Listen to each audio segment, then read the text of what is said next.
This is a personal life testimony. Totoo yun eh. Hanggat wala ka, hanggat hindi mo nakikita, nauunawaan ang kaharian ng Diyos sa buhay mo, hindi ka magiging kompleto. Maghahanap at maghahanap ka. This might sound, parang kung sa iba, pagpapakinggan mo, parang napakaano naman ito, pansarili lang niya yung outlook na sinasabi niya. But I dare you to experience it yourself. I dare you.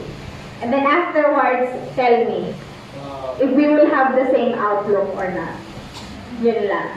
So, grabe kasi iba. Sa Kingdom of God, progressive. Sobrang progressive.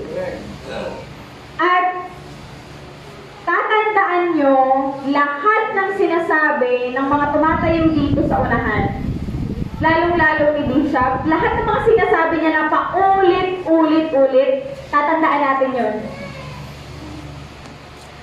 Kasi totoo po yun, lahat.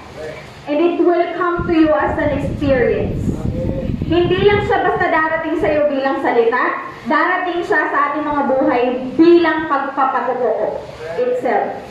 Pag sinabing ang kingdom ay hindi seryoso, kundi napakaseryoso, seryosohin niyo talaga yun. Kasi totoo yun. Amen? Amen. Ayan. So, grabe. Magtatapos na ang 2020. Mag-uumpisa na naman tayo sa 2021. Yes. It will now be a new year. A new chapter na naman ang bubuksan. But, before we end this previous chapter, na malapit na nating bukasan sa 2020, what have we become from January to December? Lagi natin napapansin ang mga nangyayari sa mundo. Ang daming nangyari. Nagtaal, nag-COVID, bumagyo, binaha, lahat. Napapansin natin lahat yon, tama? Namamagnify, nababalita. Napansin ba natin yung sarili natin? Ano ang nangyari sa akin mula January hanggang December? What have I become? Out of all the things na mga dumaan na yun. Yan. Diba? Hindi laging ang reflection ay outwards. Correct. Correct. Dito dapat ang reflection lagi. Yes. Bago natin i-magnify yung problema sa labas, ito muna. Yan. What have I become? Out of all the things that happened. Hindi yung, ano ba yan, kakataal lang, may ganito na naman. Ano ba yan, COVID na nga, may ganito na naman. Ano ba yan, kakatapos ko lang sa ganitong test, may ganito na naman. The reflection should always be inside. Yes, yes. Sa atin muna, bago natin i-magnify yung nasa labas. Kasi bakit? When you magnify what's on the outside, it would create fear. Ang mangyayari, hindi mo na mapabago yung nasa loob. Mas lalo mo pang dadagdagan yung fear na nasa loob. Mas lalo mo pa siyang palalalimin hanggang sa hindi ka na makabangon. Diba? A little reflection that I had this morning, pag-ising ko, oo nga, matatapos na ang 2020. Parang ganun lang siya natapos, no? Parang natulog lang ako, kinabukasan December na, parang ganun. Parang ang bilis ng mga pangyayari, no? Pero parang ang dami rin nangyari sa bilis ng mga pangyayari. Ayan. For this morning, I just really want us to reflect from that, kasi like I said, mahilig kasi ang taong tumingin sa labas.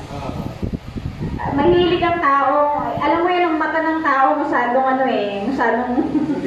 duling. Duling din ang pag-iisip. Yan. Dahil naduling yung mata, naduduling na rin yung pag-iisip ng tao, di ba? Sa dami ng kung ano-anong nangyayari. But anyway, the message this morning would sum up, at ito, when this was shown to me, nung ipakita ito sa akin, Napahinga ako ng malalim. Wow. Ang lalim ng hinga ko, sabi ko, oo nga. At alam niyo yung tarak sa akin ng sakit. Wow. Ang sakit nung naging tarak niya sa akin kasi akala ko, by doing the will of the Father, surpassing the tests, every time na may dadating na tests, surpassing those tests, would already, alam mo yun, okay na. Parang, go. Kasi nasusurpass mo yung test. Yes.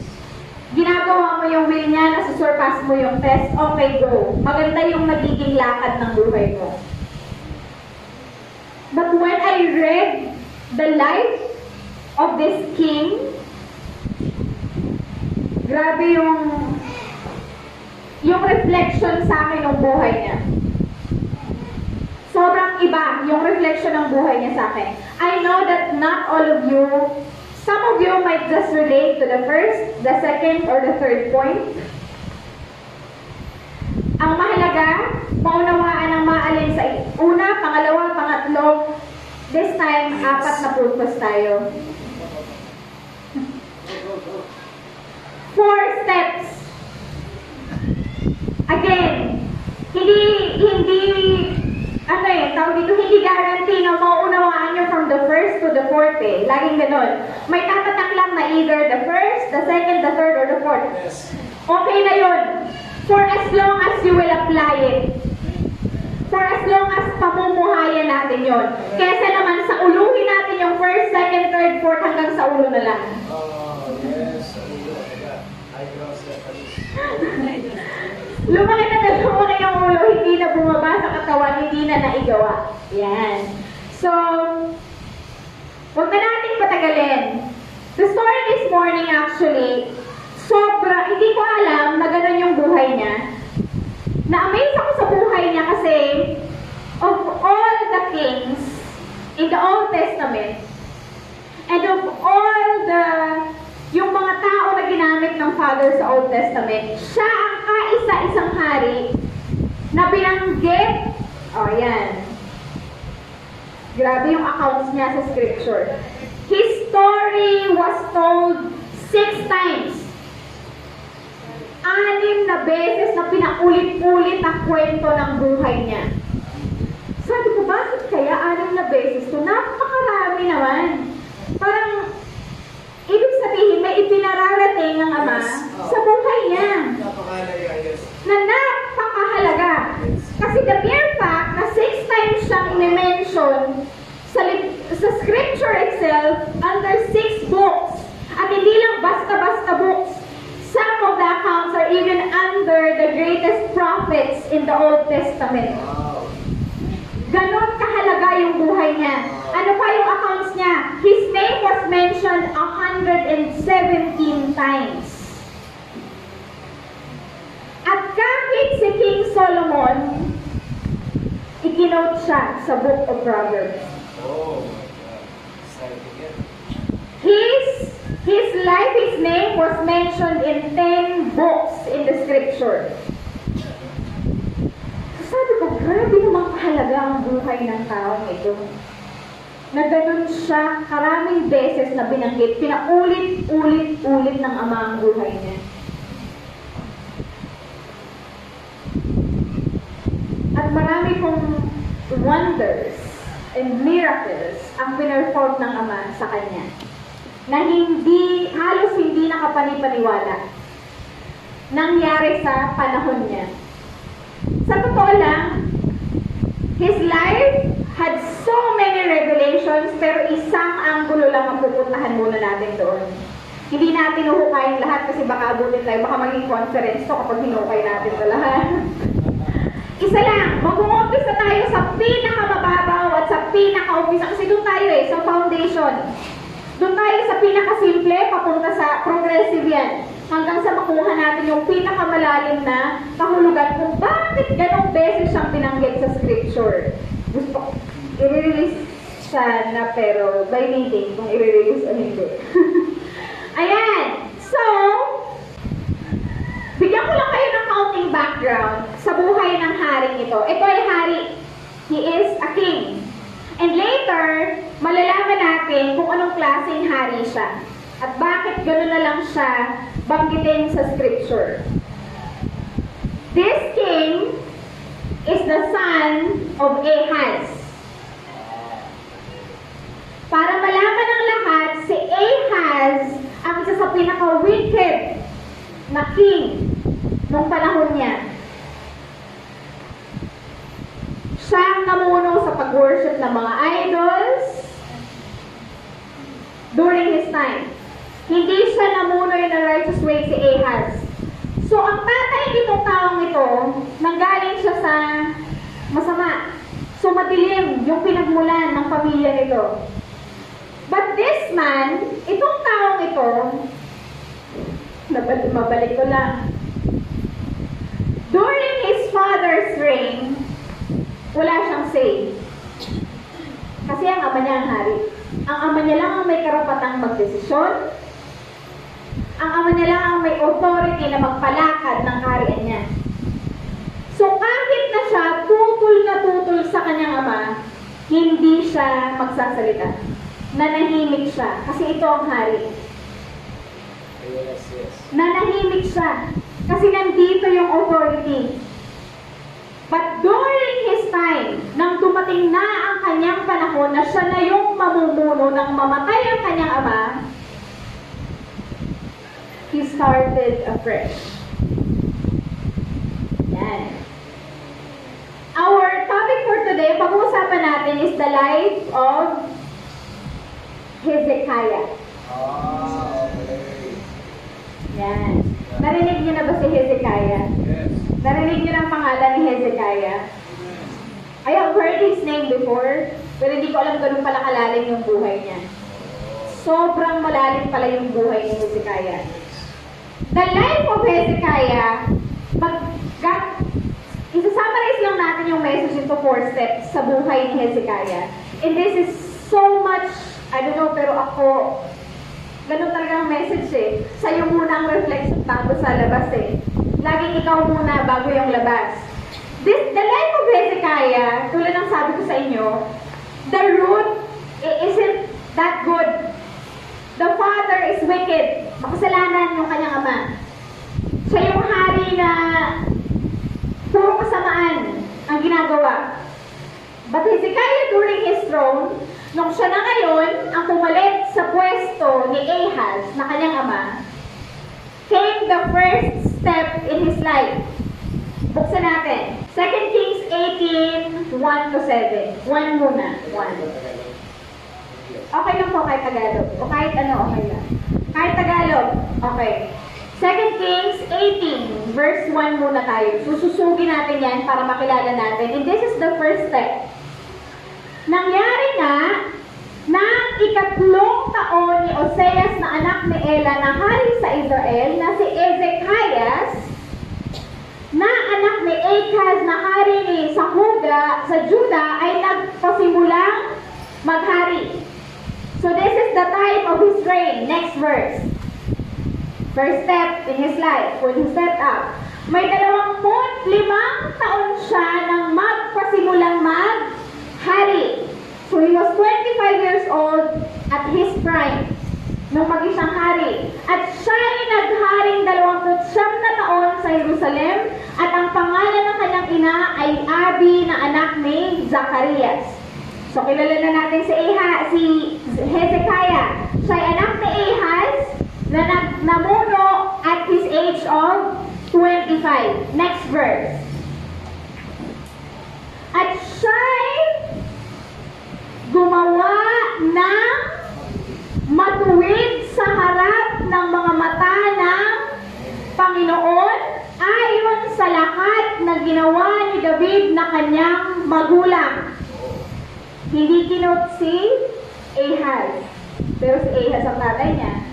Kanino isinusog ang katuwiran niya? Kay David. Wow. Kadalasan sa atin ganun eh. Pag nakukot ka, ay anak ni ano yan. Basta bulero din yan. Ay anak ni ano yan, chismosa din yan. Ay anak ni ano yan, ako tamad din yan. Papayag ka ba na ganun kakilalanin ng tao? Papayag ba tayo na ganun tayo i-define ng tao? Ganun tayo i-describe ng tao? Di ba hindi? At yun ang ginawa ni Hezekiah. Gumawa siya ng sarili niyang pangalan na hiwalay sa kanyang ama, susog kay David. Next verse. Awayan natin na-explain further. Kanyang inalis ang mga mataas na dako at sinira ang mga haligi at ibinagsak ang mga asera at kanyang pinagputol-putol ang ahas na tanso na ginawa ni Moises. Alam niyo kung bakit? Alam niyo kung bakit niya pinagputol-putol yung ahas na yon? During the reign of his father, ganito kasama ang tao ha, ganito kasama. Yung ahas, yung tansong ahas na ginawa ni Moses, sinamba nila yun. Ginawa nilang Diyos yung ahas na yun. So, ang ginawa ni Hezekiah, sinira niya. Sinira niya, biruin mo, ikaw sinasamba mo, tapos sisirain. Wala siyang pakialam sa tao sa paligid niya. Ako ang hari, ako ang namumuno, ako ang gagawa ng panibagong bukas, panibagong direksyon sa kaharian ko. Sapagkat hanggang sa mga araw na iyon, pinagsusunugan ng kamangyan ng mga anak ni Israel at pinangalang ni Ustan o pinangalanan pa yung ahas. Hindi lang basta sinamba, pinangalanan pa. Grabe ang deception. Next verse. Siya'y tumiwala sa Panginoon na Diyos ng Israel na anupat nang mamatay siya ay walang naging gaya niya sa lahat ng hari sa Juda. Wala siyang naging katulad. Unang-una man sa kanya, wala. Very unique yung naging character niya as a king. Dahil lumakad siya ng matuwid. Nilakaran niya naging matuwid siya sa mata ng Panginoon. Next verse, verse 6. Sapagkat siya'y lumakit sa Panginoon, siya'y hindi humiwalay ng pagsunod sa Kanya, kundi iningatan ng Kanyang mga utos na iniutos ng Panginoon kay Moises. First step.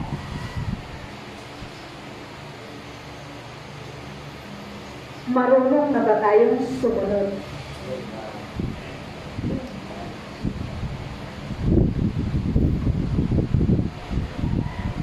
Simplihan natin ang simpleng-simple ha. Alam niyo yung first step dito, nag-start siya na maganda. Inumpisahan niya ng maganda. Walang balakid sa kanya. Kasi maganda yung ano niya eh. Maganda yung pangumpisa niya. Lumakad siya ng matuwid, sinunod niya ang utos ng Ama. Obedience. Akala natin napakasimple ng obedience? Hindi po. Ito ang una ha. Wala pang ang balakid, hindi na tayo makasunod.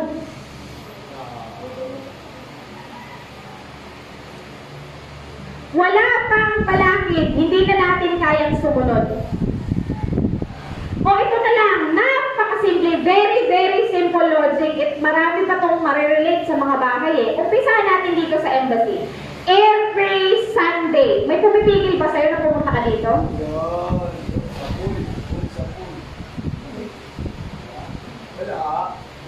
May balakid ba sa pagpunta dito?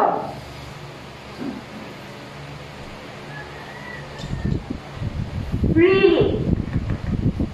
Freely we can go. Freely we can abide.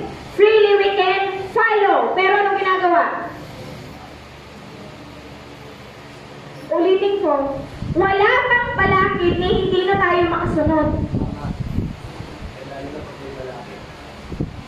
Yung step na yon, napagtagumpayan niya na daanan yon ni Hezekiah.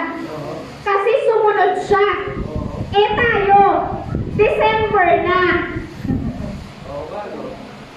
Sumunod na ba tayo?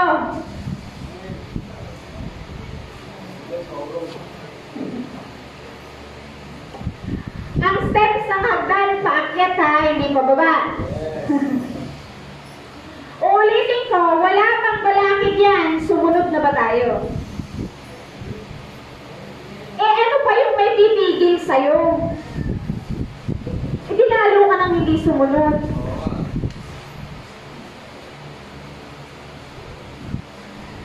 Ang tao kasi kadalasan, walang balakid, sila ang gumagawa ng balakid sa mga sarili nila.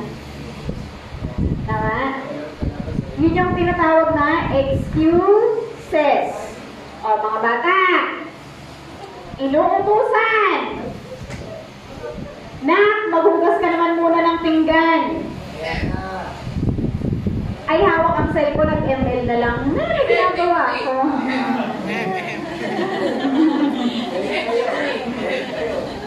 Teka lang, may nakarang ako. Mare-report na ka, bababa ang credit ko, hindi na ako makapaglaro. Galit pa.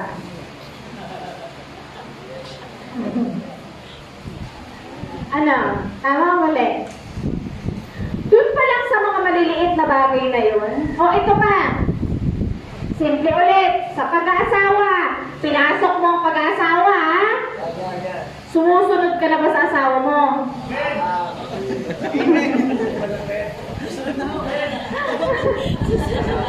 Sunod na kayo. Marunong ka na bang di ba sa marriage gano'n? Yun ang una mong yayakapin eh. Kailangan mo magpasakop sa asawa mo. Hindi mo madali ang obedience, akala namin napakadali.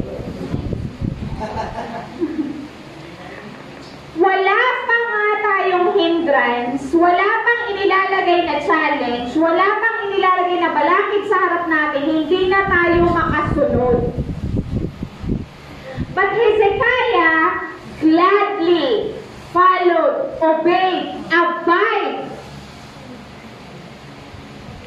Sinunod niya ang utos ng Ama. Walang pag-alinlangan. O, first step pa lang yun. Ulitin ko. Unang step pa lang yun.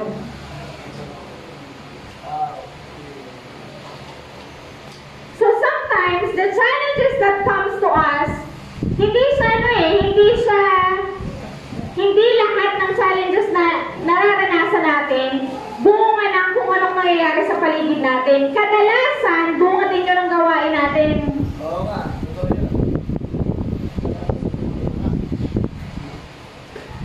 Bakit kayo nag-aaway ng magulang mo? Sumunod ka ba sa magulang mo? Diba? Kadalasan, bunga din ang hindi natin pag-sunod. Kaya nagkakaroon ng text. Yan. So the first step is obedience. The first step na nilakaran ni Hezekiah ng malinis na malinis was obedience. Sinunod niya. At kinalugdan siya ng Ama. Verse 7, anong naging resulta? At ang Panginoon ay sa kanya, saan man siya lumabas, ay gumiginhawa siya. At siya'y nakimagsik laban sa hari na sa Assyria at hindi niya pinaglingkuran. I'll tell you the story behind that. But focus on the first part of the verse. Ano ang resulta ng pagsunod? Kahit saan siya pumunta, maginhawa ang buhay niya. Amen. Wow. Oh. Ayaw ba natin ang maginhawa? Diba?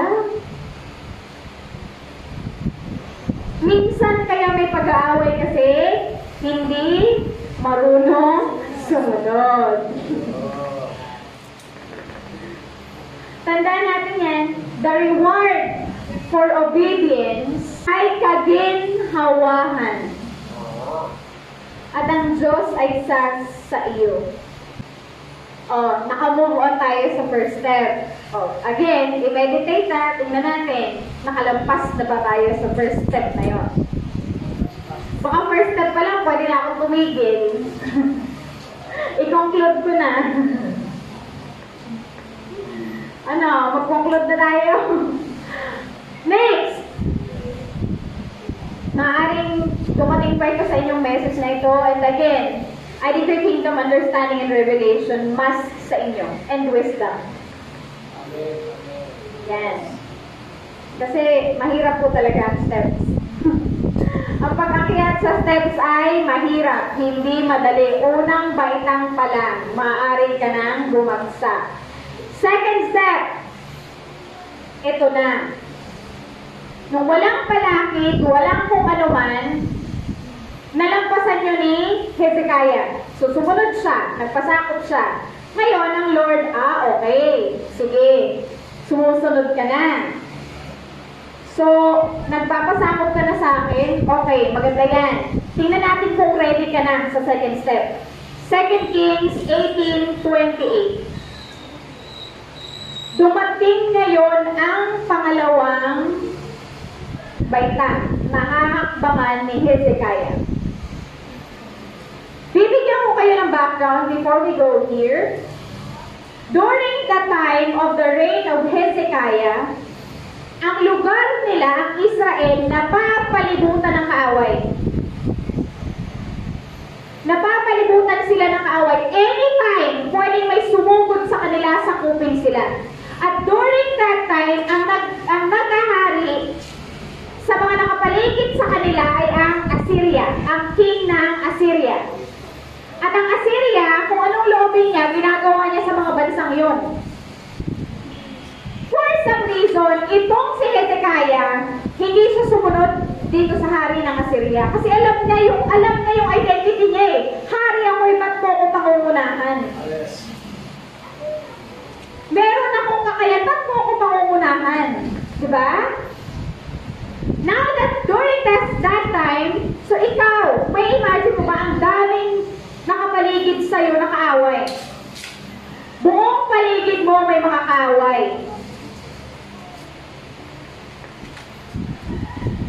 Yung threat, hindi lang sa buhay niya, kundi sa buhay ng mga nasasakupan niya, grabe yung threat sa kanila. At ito na nga, dumating yung second. Yan. Parang ano tayo, parang tayo nasa palengke ha, nag-ano po ba tayo? May ano ba tayo, may bentahan ba tayo? Ayan. Na magkatayo'y si Rabsaces ay tumayo at sumigaw ng malakas sa wikang Hudyo at nagsalita na sinasabi, dinggin ninyo ang salita ng dakilang hari na hari ng Assyria. Pinuntahan sila ngayon noong mensahero ng hari ng Assyria. Hindi ka natitinag ha? Sige, papadalhan kita ngayon. Next verse. Ganito ang sabi ng hari, huwag kayong dayain ni Hezekiah sapagkat hindi niya kayo maliligtas sa kanyang kamay. So pinatakot niya ngayon itong mga nasasakupan ni Hezekiah na huwag kayong madadaya sa kanya kasi hindi niya kayo kayang iligtas. Next verse. Ni pagtiwalain man kayo ni Hezekiah sa Panginoon na sabihin walang pagsalang ililigtas tayo ng Panginoon. Blinaspheme pa ang Father. At ang bayang ito ay hindi mabibigay sa kamay ng hari sa Assyria. Ang sinasabi niya, huwag niyong paniwalaan sa Hezekiah. Hindi niya kayo kayang iligtas. Kahit ang Diyos niya, hindi kayo kayang iligtas. Yun ang sinasabi ng mensahero ng hari ng Assyria sa kanya. Kung itutuloy pa natin yan, mahaba na, kukwento ko na lang sa inyo. Nag-impose ng threat ang hari ng Assyria dito sa nasasakupan ni Hezekiah na susugurin namin kayo. Huwag kayong padadaya sa hari ninyo. Pero, kung kami ay bibigyan ninyo ng alay, ibig sabihin, kasi pag nagbigay sila ng alay sa hari ng Assyria, ibig sabihin umaanib na sila sa hari ng Assyria. Yun ay sign ng pagpapasakop nila sa hari ng Assyria. Ang sabi ng mensahero, pero kung bibigyan nyo kami ng alay, inilatag kung ano yung gusto nila, hindi namin ito gagawin sa inyo. So So, binabribe ngayon itong mga nasasakupan ni Hezekiah. Pero anong naging response niya? Ayan. Alam nyo, sa isang kaharian, kung totoong ikaw ay nagsisilbi sa hari, at kung totoong ikaw ay sumusunod sa hari, hindi mo pa iiralin ang pansarili mong kaalaman. Alam niyo, even after all these threats na sinabi sa kanila, ito ang naging response ng mga tauhan ni Hezekiah. 2 Kings 18, jump tayo sa 36. 1836. Ngunit ang bayan ay, anong ginawa? Tumahimik at hindi sumagot ng kahit isang salita sapagkat utos ng hari na sinasabi huwag ninyong sagutin siya. Gaano kaganda ang congregation na gano'n? Walang sumuway na kahit na isa. Sabi ng hari, huwag kayong sasagot, tumahimik kayo, tumahimik. Wala ni isang kumontra.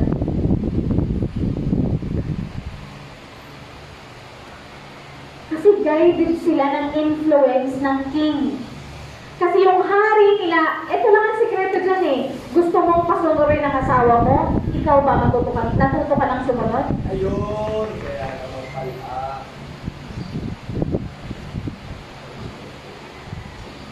Kaya sumusunod sa kanya mga tao kasi siya, marunong siyang sumunod. It reflected the kingdom.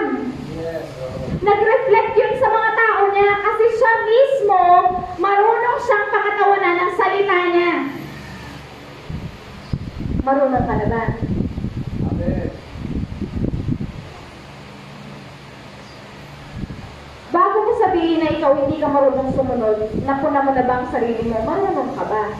Yeah. Tapos gusto mong makita yun sa kanya. Kaya nga. Yes, that's right. Oh. Eh ito, marunong siyang sumunod, kaya nakita yun sa kanya. Nakita yun sa nasasakupan niya. Yun. Walang question. Sumunod sa kanya. Nakita niyo yung ripple effect ng pagsunod. So again, sa mga magulang, i-check kung hindi sumusunod ang mga anak sa inyo, bakit? Huwag agad titingin sa mga anak, bakit hindi sumusunod ang mga anak? I-check muna ang sarili, teka, ako ba? Yun. Correct. Amen? Amen. Now, when the second challenge, the second step in Hezekiah's life came, napakaganda na maging response niya. We will not open the scripture anymore kasi hahaba tayo ng haba kapag binuksan pa natin ang binuksan. If you want to learn about the life itself at gusto niyong buksan sa inyong mga sarili, you can. 2 Kings, nasa Chronicles, nasa... Marami po siyang books. Isa-isayin ko sa inyo mamaya kung nasaan siya makikita mga books. But the most detailed is in the 2 Kings and in Isaiah. Nasa Isaiah and 2 Kings. Alam niyo po anong ginawa ni Hezekiah when this threat came in? Nang pumasok ang threat na to sa kanya, what he did was, he consulted the man of God. He consulted the man of God. Yan. Hindi siya pumunta sa kung saan, hindi siya gumawa ng sarili niyang desisyon. Yan. Hindi niya pinangunahan ang pagdedesisyon sa sarili niya. Hindi. He made sure na siya ay mag-guide ng maayos. Ang sa atin kasi ganito eh, i-skip natin papunta na tayo sa second step. Gusto natin yun agad eh. Consult agad tayo. Hindi pa nga tayo sumusunod, gusto natin may consultation agad. Di ba, nagsiskip agad tayo sa second step? Hindi ko consult na lang ako sa Father pag nagkamali ako, okay lang naman. So he consulted the man of God, and that man of God was Isaiah. Yes, correct. Now, when he consulted Isaiah, it was very clear, nung kinonsult niya si Isaiah, sinabi ng Diyos sa kanya, huwag kang mag-alala, kasi kahit na anong gawin ng mga yan, hindi yan mapapasok itong bayan ninyo. Binigyan siya ng assurance through Isaiah, the word of God, through Isaiah, binigyan siya ng assurance na hindi masasakop, mapapasok itong bayan ninyo. So sa madaling sabi, ginawa niya ulit ang tama sa second step. Hindi siya nagdesisyon na pang sarili. He consulted the man of God. Ngayon, sabi nung so umuwi na ngayon yung mensahero ng hari ng Assyria. Aba, at hindi talaga kayo natatakot Ang ginawa na ngayon ng hari itong Assyria, kasi nalampasan niya, sa pangatlo, actually second 2.B. Sabi nung hari ng Assyria, sige, ako na mismo magpapadala sa iyo ng sulat. Pinadalhan niya ng sulat itong si Hezekiah. With all the threats. Nilagyan niya ng lahat ng klase ng threat, yung sulat niya, pinadala niya kay Hezekiah. Na darating ang panahon na kayo ay kakainin niyo ang sarili ninyong mga dumi at iinumin ninyo ang sarili ninyong mga ihi dahil sa ginagawa ninyo sa akin. Ganong klase ng threat yung pinadala sa kanya ng hari ng Assyria. Kasi hindi siya nagpapasakop sa hari ng Assyria kasi masama. Ayaw niyang sundin. Ipinaglalaban niya kung ano ang tama. Pero hindi pa sariling tama. Kasi alalahanin natin, laging sumasa kanya ang Panginoon.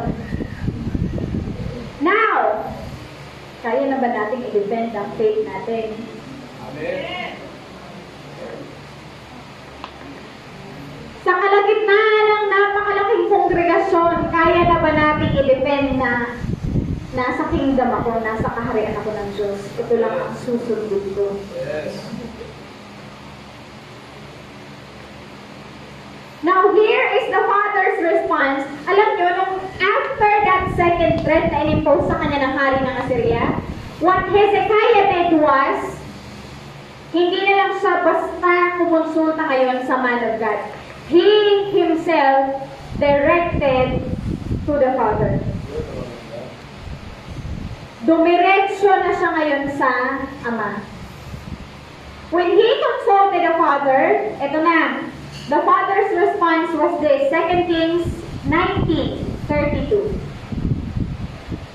Nung dumiretso siya ngayon sa Ama, inilapit niya sa Ama itong threat na inimpose sa kanya. 2 Kings 19:32. Yan. Kaya ganito ang sinabi ng Panginoon tungkol sa hari ng Assyria.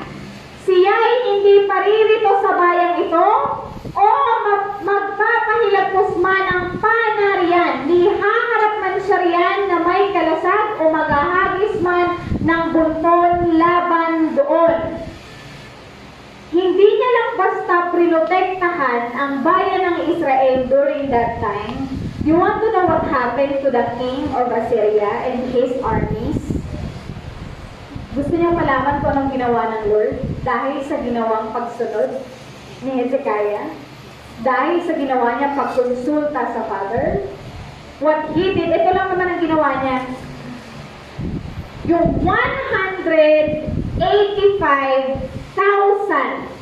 Gano'n kadami 185,000 soldiers na dapat sasakop sa Israel during that time, pinadalhan ng mga anghel ng Diyos yun. Hindi na nagising yung mga yun. Hindi na sila nagising. So, hindi sila nakasugod.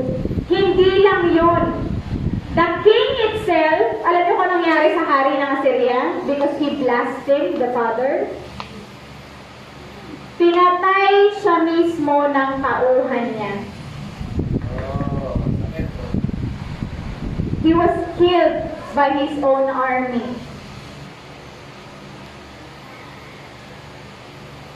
So, nakapag-penetrate ba sa bayan ni Hezekiah? Nakapag-penetrate ba kay Hezekiah? Hindi. Kasi bakit? Hezekiah obeyed, submitted himself to the Father. Nag-obey siya, nagpasakop siya sa Ama. Nang dumating ang pangatlong pagsubok sa kanya, there came, ito na yung pinakamasakit na test sa kanya.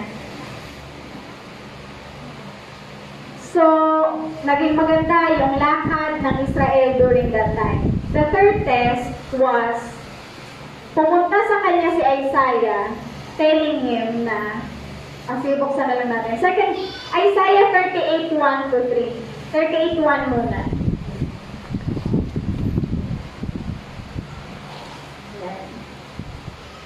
Nang mga araw na yaon ay may sakit na ikamamatay si Ezekias.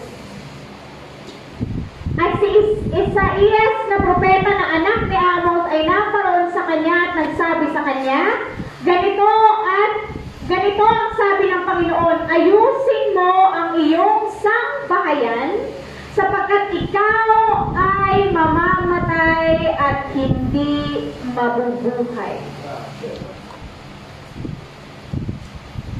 So, dapat oras niya na.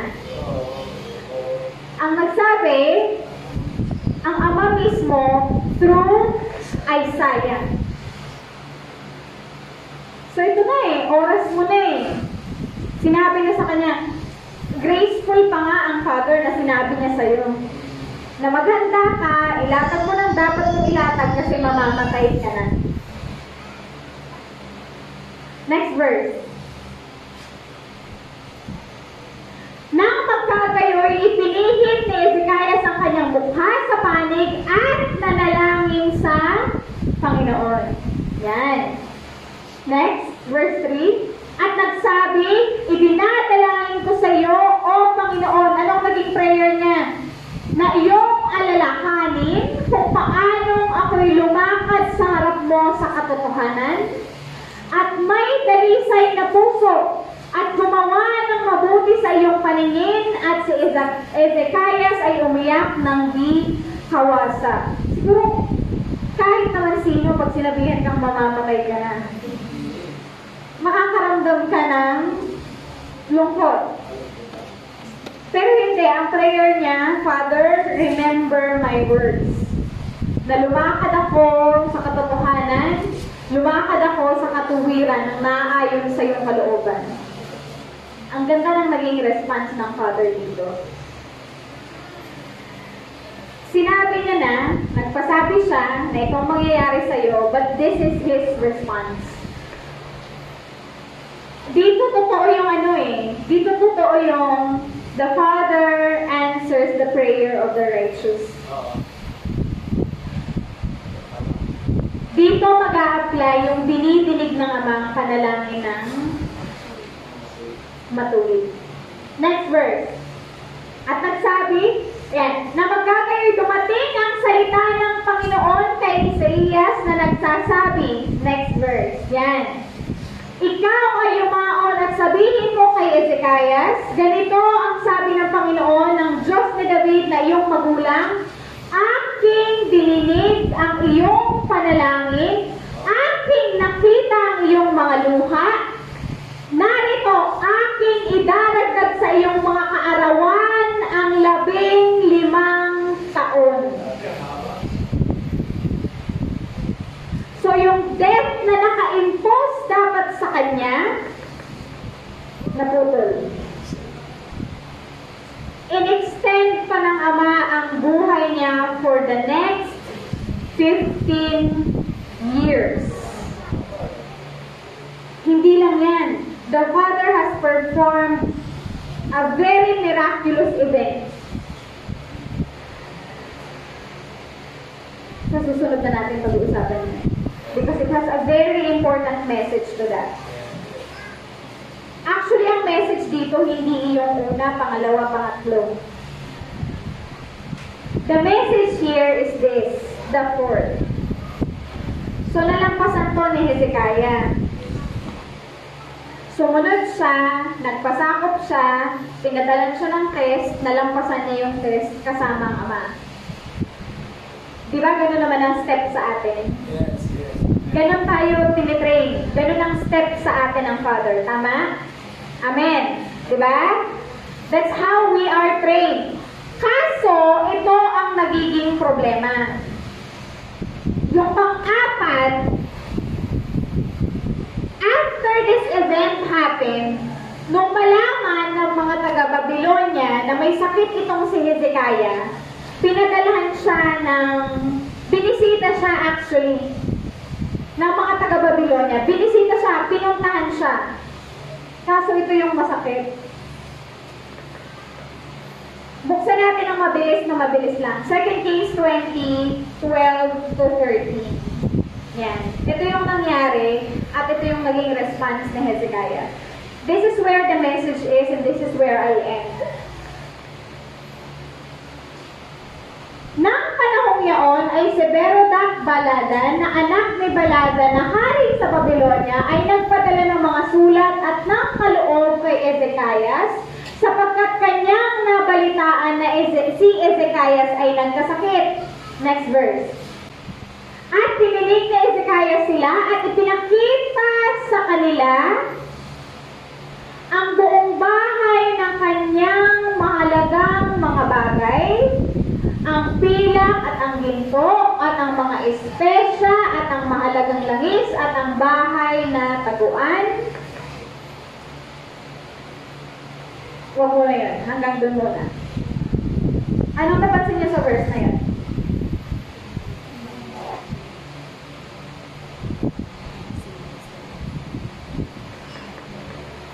Matapos niyang sumunod sa ama, sinamahan siya ng ama, pinagpatagumpay siya sa lahat ng pagsubok na dumating sa kanya ng kasama niyang ama. Anong naging response niya? In-extend ang buhay niya, pero noong may mga dumating sa kanyang kaharian, anong ginawa niya? Anong ipinakita niya? Anong ipinakita niya? Kayamanan niya. Pinakita niya, natural, ipapakita mo kung ano yung mga, gano'n ang tao din eh. Ipapakita mo kung ano yung achievements mo, ano yung narating mo, ano yung mga kayamanan mo, ay ito yung maganda naming bahay, alam mo, pinaghirapan namin to. Kaso, ang test pala ng Lord, hindi nagtatapos sa pagtatagumpayin ka niya. Hindi pala yun ang final step. Na pag nagtagumpay ka na, tapos na ang laban. Hindi pa pala doon tapos. Akala ko din, doon na yun. Na pag tagumpayan ko na yung test, ready na ulit ako sa next na test. Hindi pala siya ganun. Kasi tingnan nyo kung anong nangyari. Next verse. Nang pagkakayo'y naparoon si Isaias na propeta sa haring Ezekias at nagsabi sa kanya, anong sinasabi ng mga lalaking ito? At saan nagsipanggaling na napa sa iyo? At sinabi ni Ezekias, sila'y nagsipanggaling sa malayong lupain, sa makatuwid bagay, sa Babylonia. So tinanong ni Isaiah, sino itong mga to? Next verse, at saan sila galing? At kanyang sinabi, ano ang kanilang nakita sa iyong bahay? Anong nakita nila? At sumagot si Ezekias, lahat na nasa aking bahay ay kanilang nakita. Walang anumang bagay na nasa aking mga kayamanan na hindi ko ipinakita sa kanila.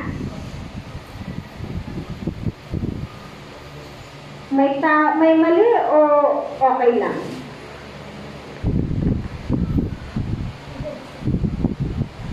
May mali? Bakit susugod si Isaiah doon? Bakit niya kailangang puntahan yun? Ano ang masama na ipakita ko kung ano ang achievements ko, kung ano ang meron ako?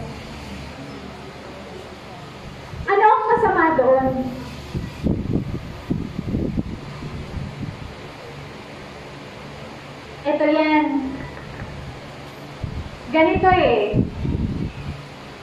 Dadating ang test, pagkatagumpayan natin ang test, hingi tayo ng guidance sa Ama, kasama tayo ng Ama, pagkatagumpayan natin ang test, ililigtas na tayo sa kung anong kapahamakan, pagyayamanin niya ang ating negosyo, bibigyan niya tayo ng trabaho, bibigyan niya tayo ng mga bagay na hindi naman natin hinihingi. Ibibigay niya sa atin. But at the end of the day, ano ang lumalabas sa kwento? Uy, grabe, congrats, ang galing mo naman, ganito, ganyan. Uy, grabe, ang ganda naman ng iyong bahay. Ay, oo. Alam mo ang magiging sagot ng tao, ay, oo, alam mo ba, kami lang ang gumawa niyan. Pinagpakulat talaga namin yan, galing talaga sa ganito yan, ganito, ganyan. Ano ang namamagnify? Yung wealth. Yung achievements. Tama? Ang nakakalimutan ng tao, hindi naman galing sa'yo lahat yan. Hindi mo naman mapagtatagumpayan ng pagsubok kung hindi dahil sa Ama eh. Pero anong ginagawa ng tao?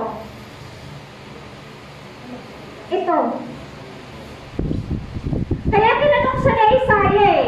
Alam niyo, napaka-critical ng tanong ngayon ni Isaiah. Ano ang kanilang nakita? Ano ang nakita nila nang pumunta sila sa bahay mo? Anong sagot niya? Lahat ng meron ako. Kayamanan, ari-arian ko, lahat ng nasasakupan ko, nakita nila. Tingnan niyo ang naging response ng Father. Next verse. At sinabi ni Isaiah kay Ezekias, dinggin mo ang salita ng Panginoon. Next verse. Narito ang mga kaarawan ay dumarating na ang lahat ng nangas sa iyong bahay at ang itinago ng iyong mga magulang hanggang sa araw na ito ay dadalhin sa Babylonia. Walang maiiwan, sabi ng Panginoon.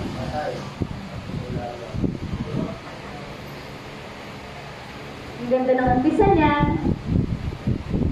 First step, masunurin, nagpasako, napagtagumpayan ng mga pagsubok, napagtagumpayan ng kamatayan.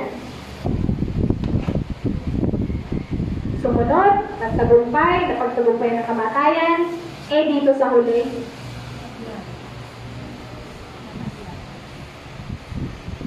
Hindi lang yan, next verse. At ang ilan sa iyong mga anak na magmumula sa iyo, na iyong ipinanganak, sila'y dadalhin at sila'y magiging bating sa bahay ng hari sa Babylonia. Gagawin pang alipin ng mga anak mo. Kasi bakit?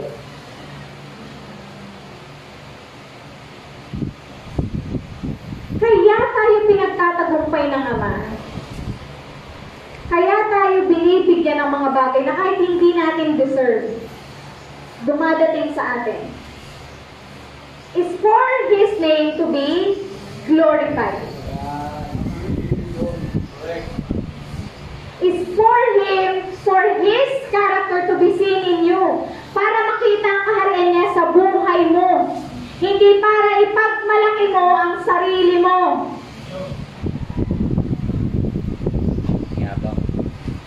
Hindi para ipagmalaki mo na narating ko to dahil sa sariling sikap. Maghulos dili ka.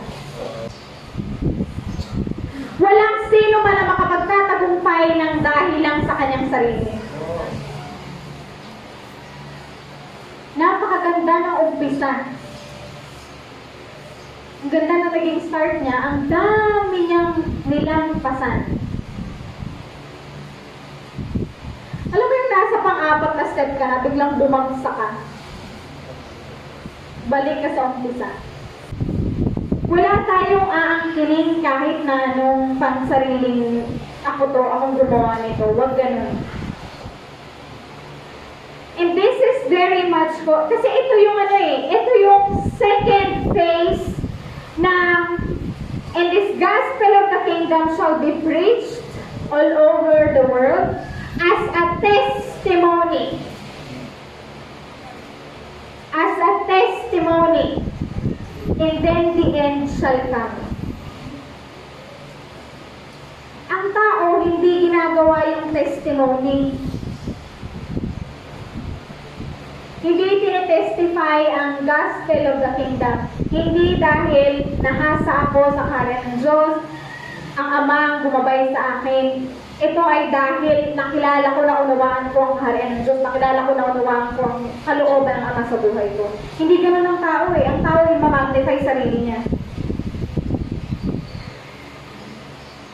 Diba? Ang ganda-ganda ng naging umpisa niya. Pero pag inangkin mo, at hindi inangkin mong sayo, ang bagay na hindi naman sayo, lahat yan aalisin niya. Walang matitira. Kahit na isa. Kukuhanan ka pa niya.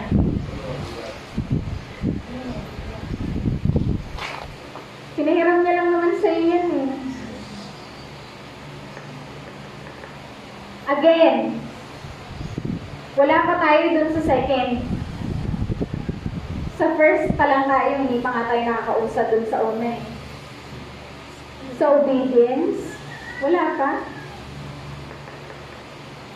Kasi alam nyo, kung may obedience na tayo, kaya natin maging katulad nun eh. Naiisang isip, walang susuway. Ito ang sinabi ng hari, ito lang ang susundin ko, ito ang gagawin ko. Kasi iisa kami ng isip. Kasi itong ginagawa, dinidisplay ng hari. Hanggat hindi nakikita yun sa atin, hindi rin yung magre-reflect sa mga nasasakupan natin. Amen? There are a lot more in this message.